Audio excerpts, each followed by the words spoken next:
Good morning friends, स्वागत है आपका आपके अपने चैनल एडुशाला में।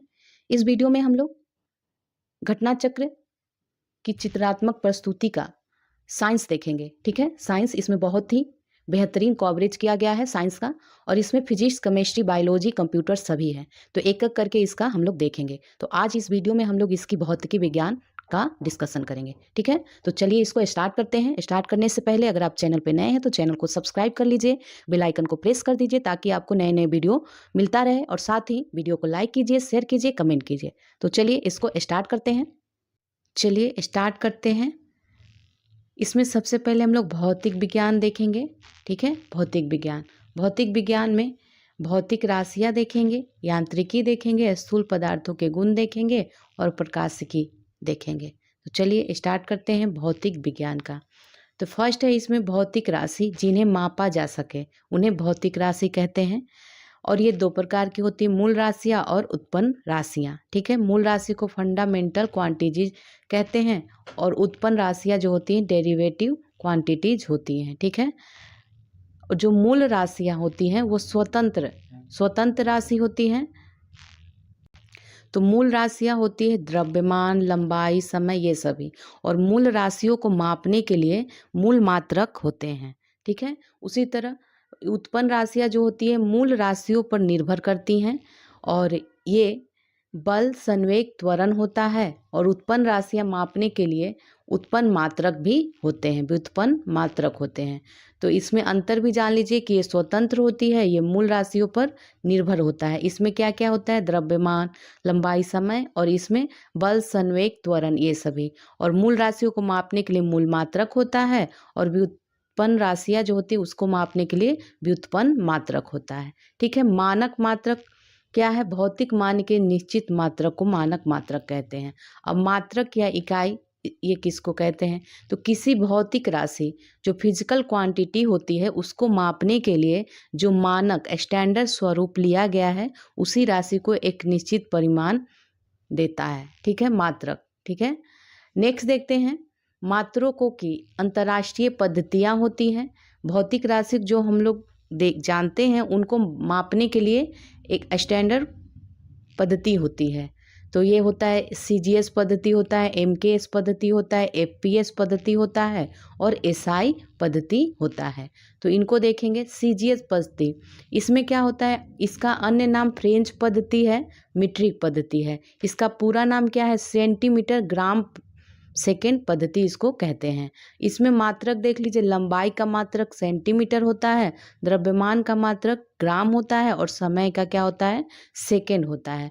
उसी तरह MKS पद्धति में क्या है, मात्रक जो होता है, मात्रक देखते हैं तो इसमें MKS पद्धति में लंबाई का मात्रक मीटर होता है, द्रव्यमान का मात्रक किलोग्राम केजी से इसको इंडिकेट करते हैं, और समय का मात्रक सेकेंड होता है जिसको S से इंडिकेट करते हैं, मीटर को M से। ठीक है, FPS पद्धति देख लीजिए, इसका भी अन्य नाम है, इसका अन्य नाम है ब्रिटिश पद्धति। और मात्रक इसका देख लीजिए, लंबाई का मात्रक इसमें फुट होता है, F से इंडिकेट करते हैं, द्रव्यमान का मात्रक पाउंड होता है, P से इंडिकेट करते हैं, और समय का मात्रक सेकेंड होता है। ठीक है, नेक्स्ट देखते हैं SI पद्धति। SI पद्धति में क्या है, MKS पद्धति का परिवर्तित रूप ही SI पद्धति है।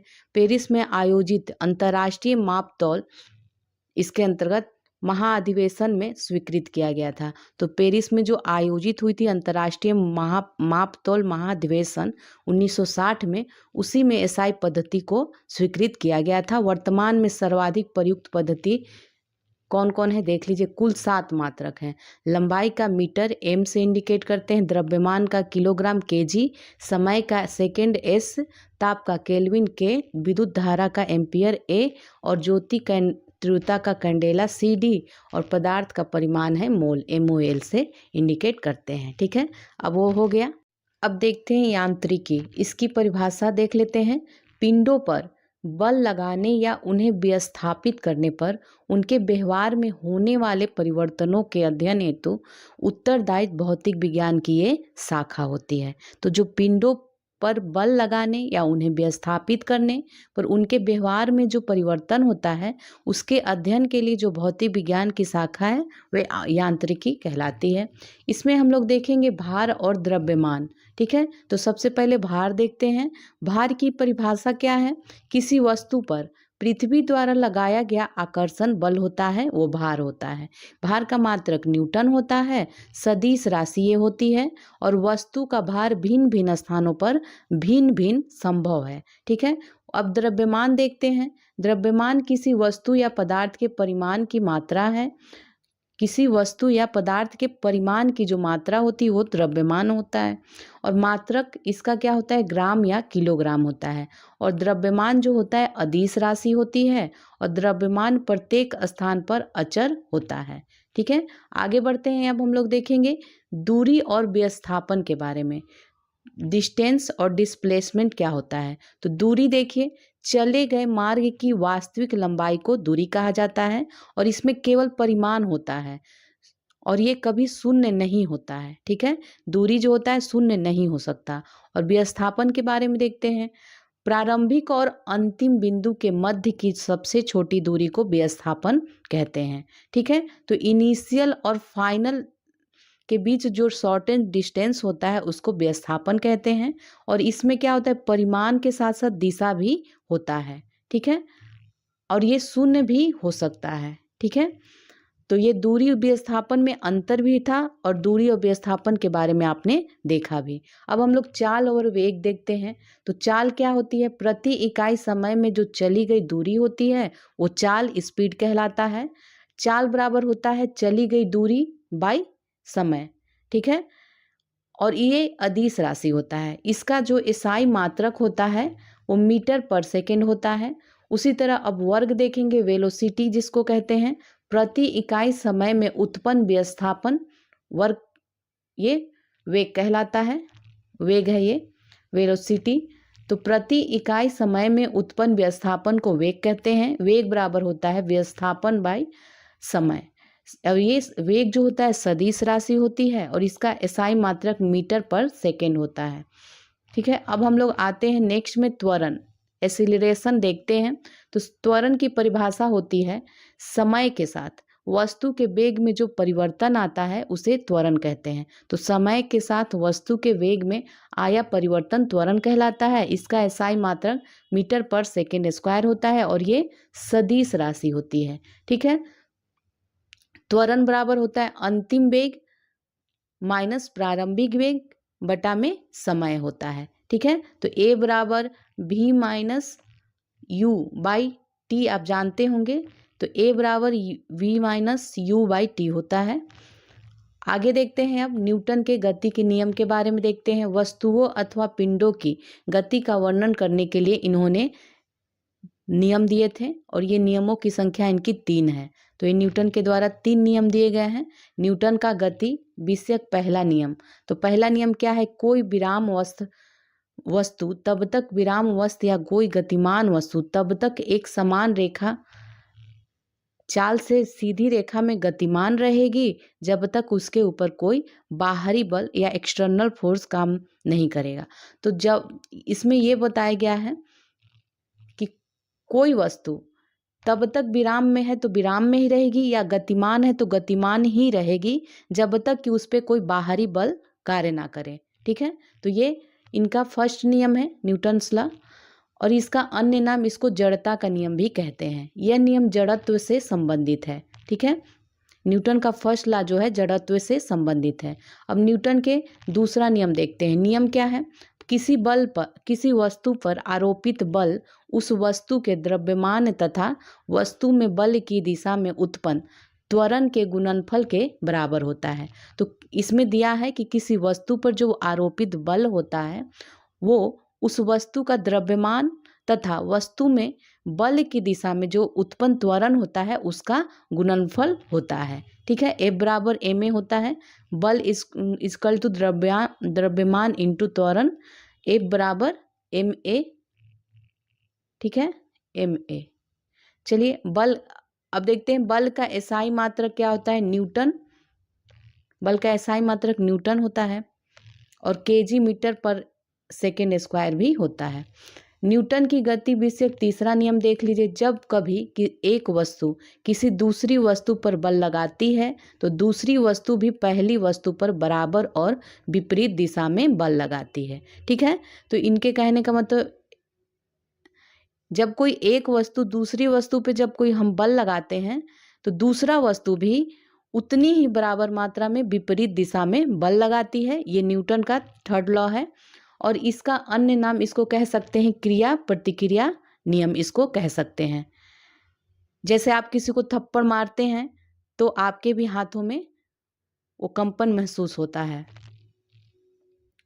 चलिए अब नेक्स्ट देखते हैं संवेग मोमेंटम।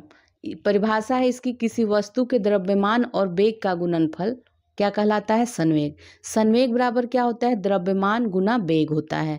P बराबर mv होता है, mv। ठीक है, इसका एसआई मात्रक होता है किलोग्राम मीटर पर सेकेंड और ये सदिश राशि होती है। संवेग जो होती है सदिश राशि होती है। नेक्स्ट देखते हैं परीक्षा की दृष्टि से संबंधित देख लीजिए। वॉशिंग मशीन का कार्य सिद्धांत क्या है? अपकेंद्रीकरण, सेंट्रीफ्यूगेशन होता है। और ट्रेन चलने पर उसमें बैठे यात्रियों के पीछे की ओर झुकने का क्या कारण है? ये जड़त्व के नियम कारण होता है। यदि दो समान द्रव्यमान की वस्तुओं की गतिज ऊर्जाओं का अनुपात 4:9 है तो उनके वेगों का अनुपात क्या होगा? 2:3 होगा। एक तीक्ष्ण वृत्ताकार पथ पर तीव्र गति से जाता हुआ 4 पहियों वाला वाहन पलटेगा, बाहरी पहियों पर पलटेगा। कार्य अब देखते हैं वर्क। वर्क की क्या परिभाषा है? किसी वस्तु पर बल लगाकर उसकी स्थिति में परिवर्तन की क्रिया को कार्य कहते हैं। तो किसी वस्तु पर जब बल लगाते हैं तो उसकी स्थिति में जो परिवर्तन की क्रिया है उसे कार्य कहते हैं। और कार्य बराबर होता है बल गुना बल की दिशा में विस्थापन। ठीक है, W बराबर F है, F इंटू S होता है। और कार्य क्या होता है? अदिश राशि होती है। कार्य का एसआई मात्रक जूल होता है और 1 जूल बराबर 1 न्यूटन इंटू 1 मीटर होता है। और सीजीएस पद्धति में देखें तो इसका सीजीएस मात्रक होता है अर्घ कार्य का। अब ऊर्जा देखते हैं तो कार्य करने की जो क्षमता होती है ऊर्जा कहलाती है और अदिश राशि होती है। और एसआई मात्रक इसका जूल होता है और सीजीएस मात्रक क्या होता है? अर्घ होता है। 1 जूल बराबर 10⁷ अर्घ होता है। ठीक है, यांत्रिक ऊर्जा देख लीजिए। यांत्रिक ऊर्जा गतिज ऊर्जा, गतिज ऊर्जा बराबर सूत्र होता है KE = 1/2 mv² और स्थितिज ऊर्जा बराबर होता है PE बराबर mgh। ठीक है, नेक्स्ट देखते हैं अब शक्ति या सामर्थ्य, जिस पावर। तो इसकी परिभाषा देख लीजिए। कार्य करने की जो दर को सामर्थ्य कहते हैं, पावर कहते हैं। सामर्थ्य बराबर होता है कार्य बाय समय। ठीक है, इकाई समय W/T। P बराबर W/T होता है कार्य बराबर। नेक्स्ट है ये अदिश राशि है और इसका एसआई मात्रक जूल पर सेकेंड होता है, वाट होता है।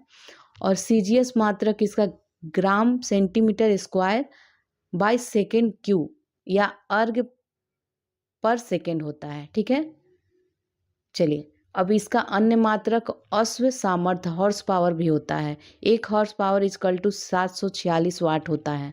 नेक्स्ट है विविध देखते हैं अब रंग के बारे में।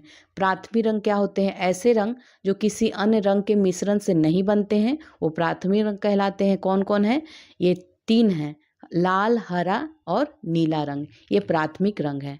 तो देखिए ये दिया हुआ है, लाल और नीला को मिलाते हैं। ठीक है, जब लाल और नीला मिलाते हैं तो मैजेंटा बनता है। ये देखिए लाल, नीला, हरा, ये प्राथमिक रंग है।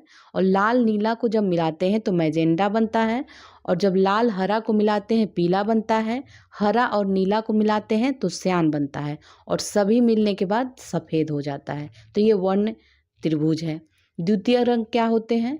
प्राथमिक रंगों के मिश्रण से बनने वाले रंग को द्वितीयक रंग कहते हैं। जैसे मैजेंटा, श्यान, पीला रंग, ये सभी द्वितीयक रंग हैं। अब स्थूल पदार्थों के गुण के बारे में अब हम लोग देखेंगे। स्थूल पदार्थों के गुण द्रव्य की अवस्थाओं के विशेष गुण होते हैं। ठोस, द्रव, गैस हम लोग जानते हैं इसको। ठोस में इलास्टिसिटी प्रत्यास्थता होता है, द्रव में क्या होता है प्रेशर, पृष्ठ तनाव, श्यानता, केशिकत्व, प्लवन, ये सभी होता है। गैस में वायुमंडलीय दाब होता है, एटमॉस्फेरिक प्रेशर होता है।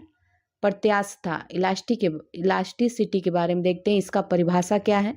वस्तु का वह गुण जिसके कारण वह अपना प्रारंभिक आकार एवं आकृति पाने का प्रयास करता है, वो इलास्टिसिटी प्रत्यास्थता कहलाता है। ठीक है, और इसके क्या दो प्रकार होते हैं, पूर्ण प्रत्यास्थ वस्तुएं और पूर्ण प्लास्टिक वस्तुएं। पूर्ण प्रत्यास्थ वस्तुओं में कौन कौन आ जाएगा, रबड़ बैंड, स्प्रिंग, क्वार्टर्स, ये सभी आएगा। और पूर्ण प्लास्टिक वस्तुएं में मोम, लोहा आ जाता है। श्यानता के बारे में देखते हैं, विस्कोसिटी जिसको कहते हैं, द्रव का वह गुण जिसके कारण वह अपनी विभिन्न परतों के मध्य सापेक्ष गति का विरोध करता है, वो श्यानता कहलाता है। ठोस में श्यानता नहीं होती है और गैसों की श्यानता ताप बढ़ने पर बढ़ती है, और द्रवों की श्यानता जो होती है ताप बढ़ने पर घटती है। ठीक है, अब दाब देखेंगे, प्रेशर, इसकी परिभाषा क्या है। एकांक क्षेत्रफल पर लंबवत लगने वाले जो बल होता है उसको दाब कहते हैं। दाब बराबर बल बाय क्षेत्रफल होता है। और एसआई मात्रक इसका क्या है, न्यूटन पर मीटर स्क्वायर होता है या पास्कल होता है। आर्किमिडीज का सिद्धांत आपने पढ़ा होगा। आर्किमिडीज का सिद्धांत, किसी वस्तु को द्रव में डुबोए जाने पर उसके भार में होने वाला आभासी कमी उस वस्तु द्वारा हटाए गए द्रव के भार के बराबर होती है। यही आर्किमिडीज का सिद्धांत है। इसको एक बार और देख लीजिए। जब किसी वस्तु को द्रव में डुबोया जाता है और उसके भार में जब होने वाला आभासी कमी होती है उस वस्तु द्वारा हटाए गए द्रव के भार के वो बराबर होता है। ठीक है, अब नेक्स्ट देखते हैं पृष्ठ तनाव, सरफेस टेंशन। ठीक है, इसकी परिभाषा देख लीजिए। द्रव की वह प्रकृति जिसके कारण इसका स्वतंत्र पृष्ठ न्यूनतम क्षेत्रफल घेरने की प्रवृत्ति रखता है, वो होता है सरफेस टेंशन। इसका एसआई मात्रक न्यूटन पर मीटर होता है। सीजीएस में मात्रक क्या होता है, डाइन पर सेंटीमीटर। एक डाइन इक्वल टू होता है 10⁻⁵ न्यूटन। नोट में क्या है, यदि द्रव का भार नगण्य हो तो उसकी आकृति पूर्ण गोलाकार होगी। उदाहरण, वर्षा की बूंद व साबुन का बुलबुला या आदि। उत्प्लावन बल के बारे में देखते हैं। परिभाषा क्या है, किसी ठोस वस्तु को द्रव में डुबोए जाने से उस पर ऊपर की ओर लगने वाला आभासी बल को उत्प्लावन बल कहते हैं। इसका वह अन्य नाम है उत्क्षेप। ठीक है, अब परीक्षा की दृष्टि से देखिए महत्वपूर्ण तथ्य।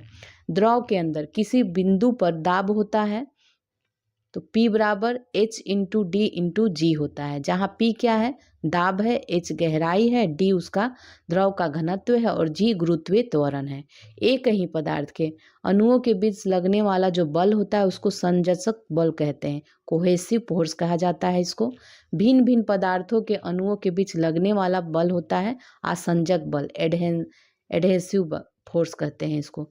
केशिकत्व देख लीजिए, केशिकत्व, इसका परिभाषा क्या है, केश नली में किसी द्रव के ऊपर चढ़ने अथवा उतरने की परिघटना को केशिकत्व कहते हैं। उदाहरण जैसे जल का पौधों की जड़ों से टहनियों तक पहुंचना, लालटेन में मिट्टी के तेल का बत्ती में ऊपर चढ़ना, मोमबत्ती में धागे से मोम का पिघलकर ऊपर चढ़ना, फाउंटेन पेन द्वारा स्याही को सोखना। तो ये सभी केशिकत्व के उदाहरण हैं।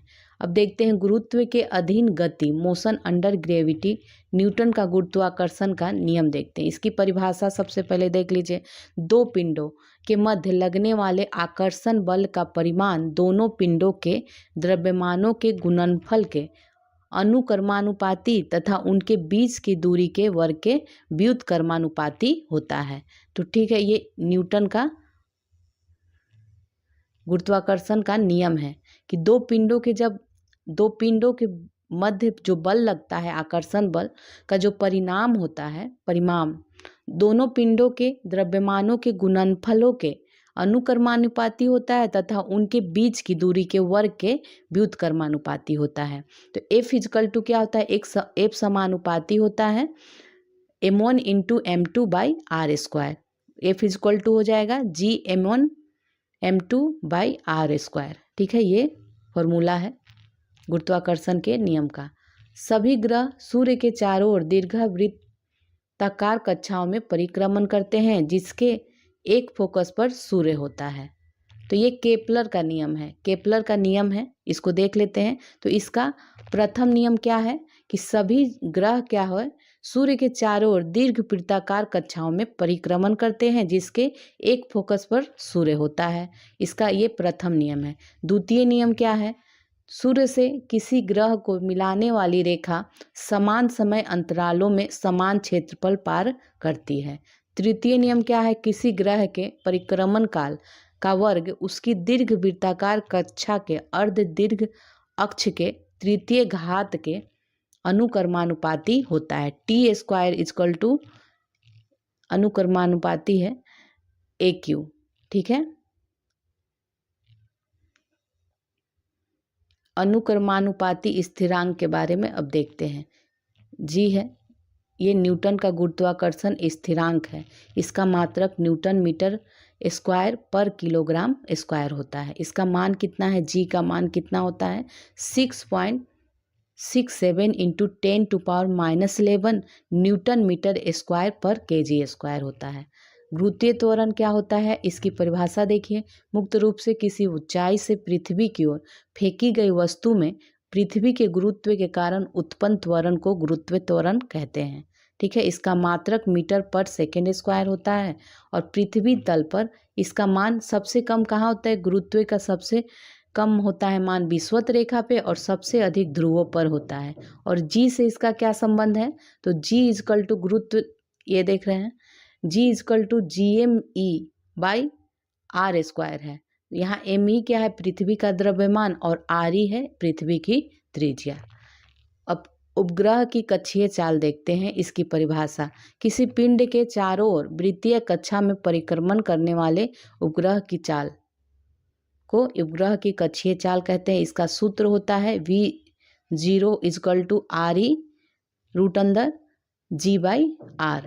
तो यहाँ पे V0 क्या है, कक्षीय चाल है, RE पृथ्वी की त्रिज्या है और G गुरुत्वीय त्वरण है, R क्या है, कक्षा की त्रिज्या है। अब प्लायन वेग के बारे में जानते हैं। प्लायन वेग की परिभाषा क्या है, वह न्यूनतम वेग जिससे किसी पिंड को ऊर्ध्वाधर फेंकने पर वह पृथ्वी के गुरुत्वीय क्षेत्र से बाहर निकल जाता है और पृथ्वी पर कभी वापस नहीं लौटता, तो इसे प्लायन वेग कहते हैं। तो इसके पृथ्वी हेतु मान कितना होता है, 11.2 किलोमीटर पर सेकेंड होता है, ठीक है। और प्लायन वेग बराबर क्या होता है, √2GRE। तो ये RE क्या है, पृथ्वी की ये त्रिज्या है। नेक्स्ट है, अब ये गोलक का फिगर दिया हुआ है, गोलक है और ये इधर से इधर राउंड कर रहा है, ठीक है। ये उसकी लंबाई है। अब इसको देखते हैं सरल लोलक। तो इसमें आवृत्ति होता है, आवर्तकाल होता है और सेकंड लोलक होता है। तो आवृत्ति n होती है, 1 सेकंड में किया गया दोलन क्या होता है, n बराबर 1/2 √G/L होता है और यहाँ n जो है 1/T होता है, ठीक है।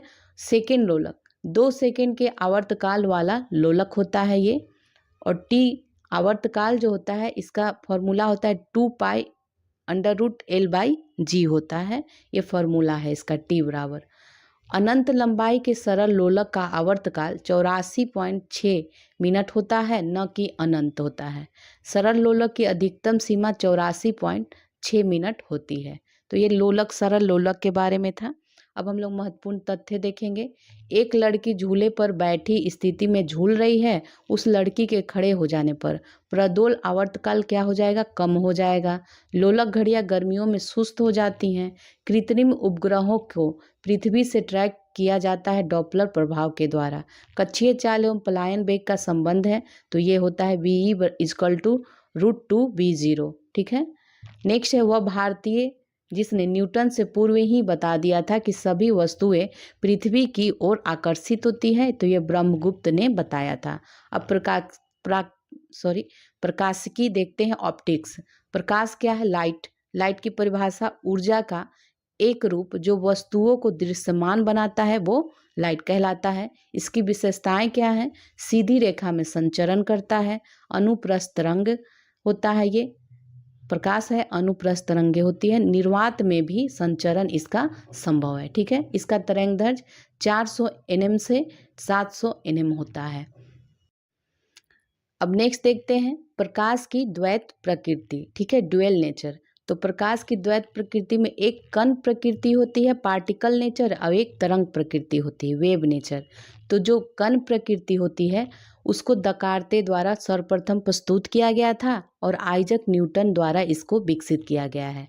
और जो तरंग प्रकृति है प्रकाश की उसको क्रिस्टियान हाइगेंस के द्वारा 1638 में विकसित किया गया था और ये परावर्तन एवं अपवर्तन की व्याख्या के द्वारा इनको बताया था।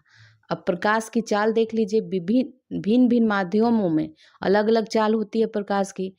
चाल में अंतर का कारण क्या होता है? एक माध्यम से दूसरे माध्यम में जाने पर प्रकाश के तरंग दैर्घ्य में परिवर्तन हो जाता है, जिसकी वजह से चाल में अंतर हो जाता है। प्रकाश की सर्वाधिक चाल निर्वात में होती है, 3 × 10⁸ मीटर पर सेकेंड होता है। ठीक है, अब हम लोग देखेंगे प्रकाश का परावर्तन। ठीक है, रिफ्लेक्शन ऑफ लाइट, इसको देखते हैं। रिफ्लेक्शन ऑफ लाइट की क्या परिभाषा है? प्रकाश किरणों का वस्तु की सतह पर पड़कर वापस प्रेषित होने का जो प्रक्रम होता है वो प्रकाश का परावर्तन कहलाता है। ठीक है, ये देख रहे हैं आप, यहाँ ये आपतित किरण है, इंसिडेंट रे है, और ये परावर्तित किरण है। ठीक है, और ये अभिलंब है 90 डिग्री का, यहाँ आपतन को 90 डिग्री ये अभिलंब है और ये बन रहा है आपतन कोण। ठीक है, आपतन कोण बन रहा है और ये परावर्तन कोण बन रहा है। ये आपतन कोण है, ये परावर्तन कोण है, इसमें कुछ है नहीं। और ये आपतन बिंदु कहा जाता है। परावर्तक सतह है ये। अब दर्पण देखते हैं। दर्पण की परिभाषा देखते हैं। दर्पण चिकनी तथा उच्च पॉलिश युक्त परावर्तक सतह को दर्पण कहते हैं। इसका प्रकार देख लीजिए, समतल दर्पण होता है, गोलीय दर्पण होता है और परवलयकार दर्पण होता है। तो समतल गोलीय दर्पण भी दो प्रकार के होते हैं, उत्तल दर्पण और अवतल दर्पण। ठीक है, अब हम लोग देखेंगे गोलीय दर्पण के बारे में। एक समतल दर्पण देख लीजिए। समतल परावर्तक पृष्ठ वाला जो दर्पण होता है वो समतल दर्पण होता है। और इस प्रतिबिंब की जो विशेषताएं हैं देख लेते हैं। तो इसमें क्या होता है, प्रतिबिंब आभासी तथा सीधा बनता है। प्रतिबिंब का आकार जो होता है वस्तु के आकार के बराबर होता है। प्रतिबिंब और वस्तु समतल दर्पण से बराबर दूरी किंतु विपरीत सतह पर स्थित होते हैं। वस्तु के पूर्ण प्रतिबिंब हेतु दर्पण की जो ऊंचाई होती है वस्तु की ऊंचाई की आधी होना आवश्यक है। 10 डिग्री कोण पर रखे दो समतल दर्पणों के बीच रखी वस्तु के जो प्रतिबिंब होगी उसकी संख्या 3 होगी। ठीक है, तो 10 डिग्री कोण पे अगर रखेंगे, दो समतल दर्पणों के बीच रखेंगे वस्तु, तो उसकी जो प्रतिबिंबों की संख्या होगी वो 3 होगी। दो समानांतर समतल दर्पणों के मध्य रखी वस्तु के प्रतिबिंब अनंत होंगे। प्रतिबिंब पार्श्व उत्क्रमित होते हैं। इसका उपयोग क्या होता है? तो इसका उपयोग चेहरा देखने हेतु प्रयुक्त दर्पण में करते हैं, बहुदर्शी में करते हैं, परिदर्शी में करते हैं। ठीक है, अब हम लोग गोलीय दर्पण देखेंगे। गोलीय दर्पण दो प्रकार के होते हैं, आपको पता है, उत्तल दर्पण और अवतल दर्पण। तो उत्तल दर्पण में ये परावर्तक सतह होता है ये, और ये रजतित परत होती है। और अवतल दर्पण में जो अंदर का भाग है वो परावर्तक सतह होता है और ये उठा हुआ जो भाग होता है वो रजतित होती है। अब देखते हैं उत्तल दर्पण की परिभाषा। तो बाहर की ओर उभरी सतह से परावर्तन होता है। ये बाहर की ओर से जो उभरा है, ये देखिए, ये बाहर की ओर उभरी सतह से यहाँ परावर्तन होता है। ये बाहर उभरा हुआ है, इससे ये उत्तल दर्पण है। तो इसका प्रयोग कहाँ कहाँ करते हैं? वाहनों के पश्च दृश्य दर्पणों में करते हैं, स्ट्रीट लाइट में करते हैं, आवर्धक लेंसों में करते हैं और सन ग्लासेस में भी इसका यूज करते हैं।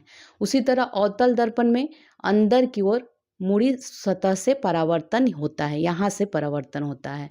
इसका प्रयोग करते हैं टॉर्च तथा वाहनों की हेडलाइट में, दंत विशेषज्ञों द्वारा दांतों के इलाज में, सेविंग दर्पणों में, सौर भट्टी में, खगोलीय दूरदर्शी में और सैटेलाइट डिश में भी इसका उपयोग किया जाता है। अब हम लोग लेंस देखते हैं, तो इसकी परिभाषा देख लीजिए। दो पृष्ठों से घिरा हुआ एक समांग पारदर्शी माध्यम जिसके एक या दोनों पृष्ठ वक्रीय हो सकते हैं उसे लेंस कहते हैं। और ये कई प्रकार के हैं, देख लीजिए। द्विउत्तल लेंस होता है, उतला अवतल लेंस होता है, उभय अवतल लेंस होता है, अवतल उत्तल लेंस होता है, सम उत्तल लेंस होता है। ठीक है, ये इसके प्रकार हैं। अब उत्तल लेंस के बारे में देख लीजिए।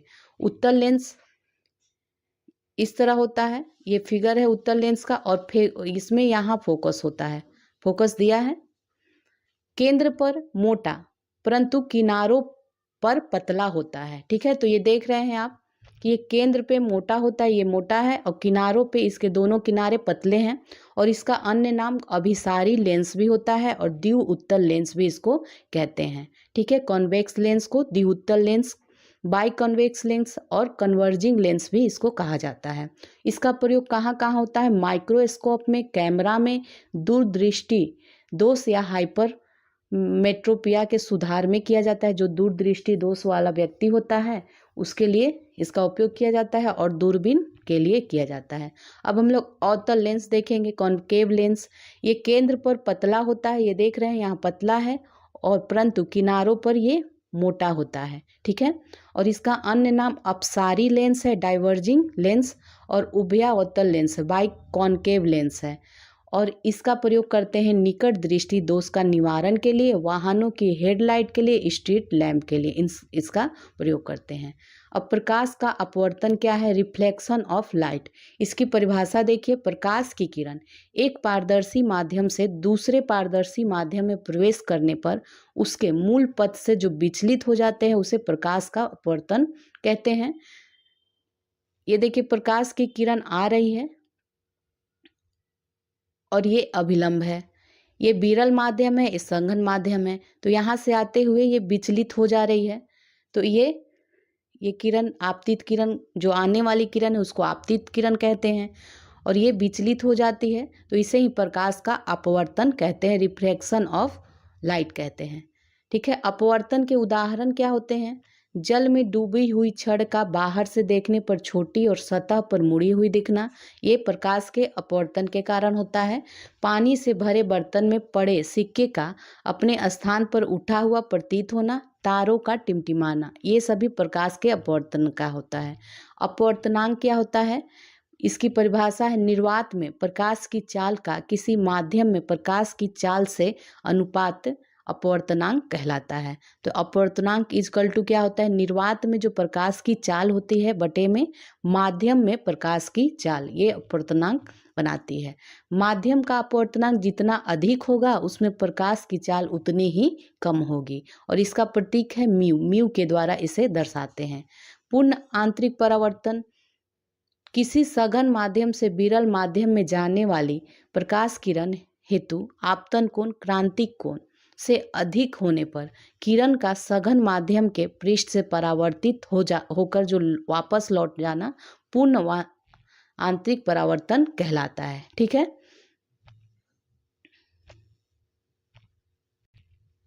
ये इसका फिगर दिया हुआ है। ये विरल माध्यम है, सघन माध्यम है, आपतित किरण है, ये परावर्तित किरण है, और ये अपवर्तन कोण है। ठीक है, अब आगे देखते हैं प्रकाश का प्रकीर्णन, स्कैटरिंग ऑफ लाइट। इसकी परिभाषा है माध्यम में निहित विभिन्न पदार्थों के कणों से टकराकर प्रकाश का सभी दिशाओं में फैल जाना, सभी दिशाओं में फैल जाना, ये स्कैटरिंग ऑफ लाइट कहलाता है। प्रकाश का प्रकीर्णन 1 तरंगदैर्घ्य के पावर 4 होता है, समानुपाती। ठीक है, उदाहरण देखिए, आकाश एवं समुद्र का नीला रंग ये प्रकाश के प्रकीर्णन के कारण होता है। सूर्योदय और सूर्यास्त के समय सूर्य का लाल दिखाई देना, ये भी प्रकाश के प्रकीर्णन के कारण होता है। और प्रकाश का व्यतिकरण, ये इसकी परिभाषा है समान आवृत्ति की दो प्रकाश तरंगों के किसी माध्यम में समान दिशा की ओर गमन करने पर उनके अध्यारोपण के फलस्वरूप प्रकाश की तीव्रता में परिवर्तन की जो परिघटना होती है उसे प्रकाश का व्यतिकरण कहते हैं। उदाहरण क्या है? साबुन के बुलबुलों एवं जल की सतह पर फैले तेल की परत का रंगीन दिखना, ये प्रकाश का व्यतिकरण है। सीडी एवं डीवीडी का रंगीन दिखना, ये भी प्रकाश का व्यतिकरण है। अब प्रकाश का वर्ण विक्षेपण क्या होता है? किसी प्रिज्म में प्रकाश की किरण के गुजरने पर उसका विभिन्न रंगों में विभाजन हो जाता है, यही इसका वर्ण विक्षेपण होता है। तो देखिए, एक प्रिज्म है, यहाँ से प्रकाश गुजारा जा रहा है और इसमें ये रंग बन रहे हैं,